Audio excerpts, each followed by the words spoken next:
అందరికీ ముందుగా రథసప్తమి శుభాకాంక్షలు. రథసప్తమి పూజ అంటే చేయని వాళ్ళు ఉండరు. ఎందుకంటే ఆరోగ్యాన్ని ఇచ్చే దేవుడు సూర్యభగవానుడు. నేను చాలా సింపుల్గా రథసప్తమి పూజ అనేది చేసేసుకున్నాను.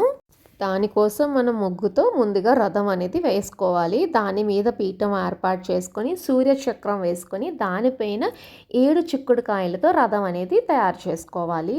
7 చిక్కుడుకాయల రథము 7 చిక్కుడు ఆకులు తీసుకోవాలి. ఇక్కడ ప్రసాదం కూడా చిక్కుడు ఆకుల మీదే పెడతాము. సూర్యభగవానికి చేసే పరమాన్నం అంటే ఈ పరమాన్నం కేవలం ఆవు పాలు, బియ్యం, బెల్లం మాత్రమే వేసి చేస్తాం. కానీ వీటితో చేసిన పరమాన్నమైనా ఉంటుందండి. టేస్ట్ వైజ్ చెప్పాలంటే ఎక్స్ట్రీమ్ లెవెల్లో ఉంటుంది. ఎందుకంటే దీంట్లో మనం గరిటె కూడా యూస్ చేయం. చెరుగడతో మాత్రమే ఈ పరమాన్నాన్ని తిప్పుతూ ఆయన కోసం ప్రిపేర్ చేయాలి.